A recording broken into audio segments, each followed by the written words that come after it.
Bishaan baaroo dhiqdhiqaa gaafa guutuun beekanii, lubbuun dhiiraa billiqaa gaafa duutuun beekanii. Jettee biliqa deemte murattee ree garaa kee, isa qabsaa baateef akkam goote karaa kee. Jirta jedheen ta'a moo duute jedhee namanaa. Assalaamu alaykum warahmatullaahi wabarakaatuh. Shamaa rakkafuunee jirra jirtu kabajamtootaa fi jaallatamtoota hordoftoota Gumaa miidiyaa jalatti argamta hundi keessaniyyuu baga jiraattanii baga wana geessan. Nageenyi maaltu jira miti oduu gaddaa qabnaa hanga xumuraatti nu wajjiniin tura. Egaa akkuma beekamu jaalmoo'ii guyyaa kaleessaa magaalaa Finfinnee keessatti ajjeefamuu isaa namoonni gurraa ni qaba. Yeroo ammaa kana reeffisaa gara Naqamteetti geeffamaatii jira. Jaalmoo'iin egaa akkuma beekamu gadda guddaa nutti naqee jira. Nama qabsaa fi nama Oromummaa qofeedhaan akkasumallee qabsa'aa ture jechuudha. Jaalmoo'iin guyyaa kaleessaa kan itti wareegame yoo ta'u, yeroo bara diddaa garbummaa qeerroon finiinsaa turte keessatti illee nama gahee guddaa taphataa turedha. Akkasumallee asoosama Dorrobee jedhullee kan uummata Oromoo biraan ga'e jechuudha. Kana qofas miti jaalmoo'iin nama yuunivarsiitii Jimmaa irratti yuunivarsiitii Jimmaa keessatti barumsa baratee achirratti digirii isaa fudhate jechuudha.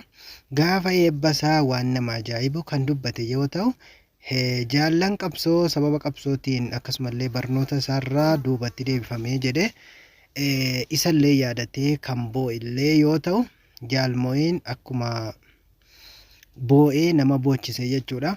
Kanaafuu sana qofas miti inni gumii sabaa adda bilisummaa Oromoo akkasumallee ABO'tii jechuudha. Akkasumallee kan doorsisaa fi hidhaadhaan yeroo baay'ee dararamaa turedha.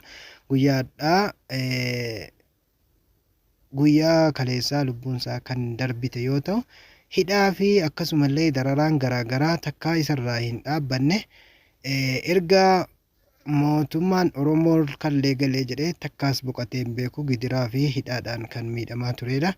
Nama akkasumallee sabboonaa cimaa akkasumallee Oromummaa dagaagsuuf Oromummaa itichuu irratti nama jabaa fi ulfaataadha jechuudha. Oromoon nama jabaa dhabdee jirti jechuudha. Akkuma beekamu eenyutu biyya bulchaa jira, nama jechisiisa jechuudha. Biyya seera qabdu mootummaa qabdu keessatti guyyaa saafa rasaasaan lama yeroo inni dhahamee jedhu akkuma duraan bara darguullee baarootumsaa achitti dhabne hanga yoo nagaa fi deebii dhabdee taanee jirra jechuudha. Sana qofas miti bara wayyaaneellee akkuma kana jechuudha. Akkasumallee bara mootummaan biyya bulchaa jiru keessatti illee mootummaan kun biyya bulchaa jiru keessatti illee Hacaaluu guyyaa saafa dhabne haga yowanaa gaaffii deebii dhabdee taaneetii jirra jechuudha. Kanaafuu gadda nutti dhaga'amee akkasumallee firootaan isaatti dhaga'amee gadda itti dhaga'ame jajjabina hawaa.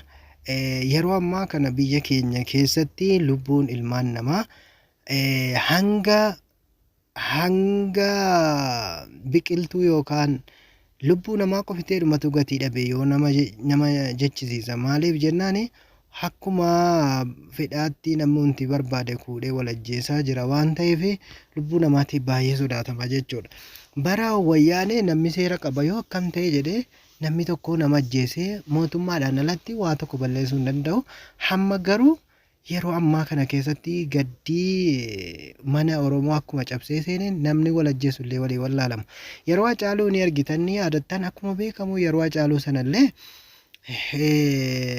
namni eeganii OMN irratti akkasumallee intarvii kennee ka'ee dhaaduu fi akkasumallee wantooti garaagaraa barreeffama garaagaraatiin mudataa ture jechuudha. Yeroo sana keessatti gara lammanuuti nama shakkisiisa jechuudha. Gurbattii kan abbaa torbeetii wal barsiifna. Gurbattiin kun kuufteetti waan akkasii uummatuma Oromoodhaa qabsaa jedhu gidduudhaallee argamaa ture jechuudha. Akkasumallee jaalmoo'ii kana illee wanti du'a Hacaaluutiin tokko nama taasisu mootummaa kana biraallee gaafa hidhaa dhabuu akeekkachiifni itti kenname jedhama. Sana qofas miti ammas akka odeeffannoon jedhutti barreeffama garaagaraa asirratti isiniif maxxansina. Barreeffama garaagaraa kana keessatti wanti jedhamu jechuun akka jarma gumii sabaa kanaa ta'eef akka jarri jedhanitti hojjechuu waan dide ta'ee hin beekne sababa sanaatiif illee ni ajjeefamee jedhamee nama shakkisiisa. Sababa sanaatiif illee ajjeefamuu danda'a jedhamee nama shakkisiisa. Garuu dhugaan rabbumaan harka jirti. Garuu wanti nama gaddisiisee wanti akkaan nama yaaddessu yeroo lubbuun namaa akkasitti hayyuu beekaan sabni qabdu yeroo akkasitti lubbuu isaa dhabee jedhu adda guddaatu namatti dhagahama. Kamiifuu wanti nuti jennu isaa fi maatii isaa fi boqonnaa hawaa akkasumallee maatii isaatii fi jajjabina hawaa akkasumallee firootan jaalala isaatii fi jajjabina hawwinaa fi jenna jechuudha. Namni kun asoosama yookaan akkasumallee uummata Oromoo itichuu keessatti nama gahee jabaadha. Nama qalbii dhabne miti. Nama dubbateelee nama hin quuqne akkasumallee naamusa qabu tasgabba'aa yeroo kamiyyuu kan waan hojjetu keessatti waan dubbatu keessatti illee waan bu'aa qabu wama hojjetu jechuudha. Tasgabbaan naamusa qabaataa jedhama. Garuu sooshaal miidiyaa kanatti beekamtii guddaa yoo dhabee jedhe illee hojiin hojjetaa ture jedhu warri isa beekanu ragaanii ba'uufi jechuudha. Kanaafuu gadda nutti dhagahame akkasiin ibsanna. Kamiifuu biyya keenya yeroo ammaa kana waan gurri namaa dhaga'u waan gurra namaatti ulfaatu dhaga'amaati jira. Biyyi keenya akkaataa isinitti adeemaa jirtu gara yeroo lubbuun namaa akkasumallee haqni namaa miidhamaa deemu biyyattiin baduuf deemti jechuudha. Yeroo abbaan fedhe wal ajjeesee rasaasa walitti qabnee abbaan isaa wallaalamu haqni isaa barbaadamee dhabamu biyyi kun garamitti adeemti jedhee nama yaaddessa. Kanaafuu kan nu bira boqotee fi jajjabina hawwinaa akkasumallee kan jiruuf immoo of eeggannoo jecha meemee Isaaq Zeenuu ajjecha jaalmooyii kanarratti mee waan jedhe viidiyoo xiqqoos isin dhageessisa. Sooshaal miidiyaa irratti jechuudha. Hin dhoksinee fuul barruu isaanii irratti illee maxxansaa turan jechuudha. Kan jaalmooyii baqqalaas kanuma wal fakkaata. Eenyutu ajjeese kan jedhu qaama lamatuyyuu shakkama. Qaamni inni tokko adduma bilisummaa uummata Oromoo keessatti ilaalchi isaa adda waan ta'eefi warrumat isaa wajjiniin qabsaa turan yookaan miseensa tokko keessa turan warra yaadaan garagara ta'an tuyyuu jibbiinsa isarraa qabanuuf yookaan ejjennoon isaa jararraa adda waan ta'eefi akka maqaa miseensummaadhaan akka inni ajjeefamuu godhanii jedhaati turan jechuudha. Sooshaal miidiyaa irratti osoo inni lubbuudhaan jiru barruuwwan adda addaa isaan maxxansan akka inni basaasaa ta'ee fi akka inni ammoo laalcha isaaniitti wajjiniin karaa ta'ee namoonni hedduun fuul barruu isaanii irratti maxxansaa turan jechuudha.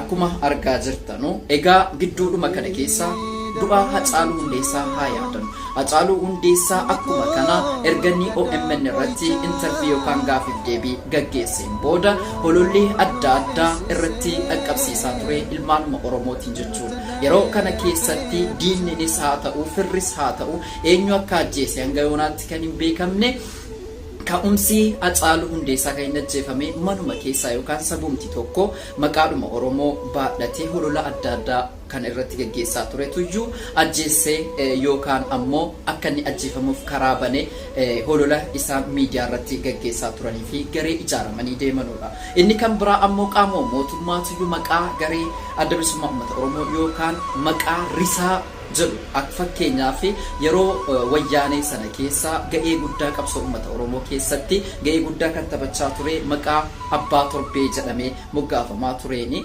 namoota hedduu kaabinoota wayyaanee akkasumas ammoo aangawoota wayyaanee gurguddaa irratti doorsisniiniif ajjechaan kan geessisaa ture maqaa abbaa torbeetiin jechuudha. Kun qabsoo uummata Oromoo keessatti bu'aa ol aanaa fideeti jira jechuudha. Mootummaanis warri Oromoodhaan maqaa Oromoo moggaafatii mootummaa sanaaf ergamaa turanii sodaarraan kan ka'e hedduu maqaa abbaa torbee gaafatti kaafaman sodaatanii kan aangoo gadhiisan hedduu isaaniitu jiru jechuudha. Qabsoo uummata Oromoo keessatti gahee guddaa qaba. Ammas ammoo maquma sana masoo akka sanaa qabatanii garee risaa kan jedhamu hundaa'e gareen kun yookaan mootummaatu maqaa waraana bilisummaa uummata Oromoo yookaan adda bilisummaa uummata Oromoo balleessuudhaa fi mootummaan maqaadhuma isaanii sana moggaafatee ittiin socho'ee sabboontota Oromoo kan inni ittiin ajjeessaa jirudha jechuudha. Kaan ammoo laalchi isaanii garagara yoo ta'e jedhee maqaa basaasummaatiin namni kun ajjeefamuu danda'a.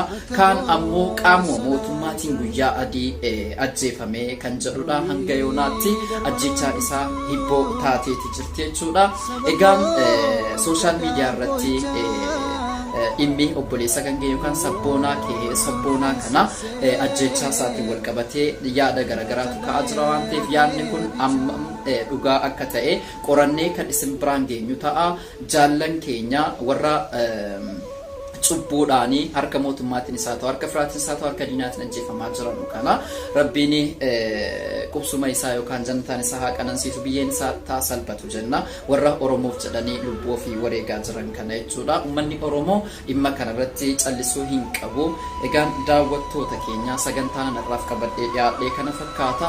Dubbii keenya irratti dhimma artisti Taajuu Shurrubbeetiinis wal qabatee hololli tokko miidiyaa irratti adeemsifamaa jira. Hololli kun erga haadha manaa isaa ajjeesee kee mana hidhaa keessatti dhibamee gara mana yaalaatti dhufeera kan jedhudha jechuudha. Garuu suuraan sun immoo suuraan kanaan dura otoo inni mana hidhaa keessa hin galin dhukkubsatee yaaliidhaaf wal'aansa baqaqsanii yaaluudhaaf mana haakimaa keessa yookaan hospitaala keessatti kan ka'eedha kan jedhamutu jira. Dubbiin kun ammallee adda hin baane waan ta'eef hanga adda baafnutti obsaan nu eeggadhas ni jenna. Egaan daawwattoota keenya sagantaa narraaf qabadhee dhiyaadhe kana fakkaatu ture. Hanga sagantaa biraatti deebi'utti nagaatti. Egaa akkuma isin dhaga'aa turtan Isaaq Zeenuu bifa gaariidhaan babal'isee isiniif ibseetti jira. Iddoo galatoomuu nagaan tura. Ulfaadhaa.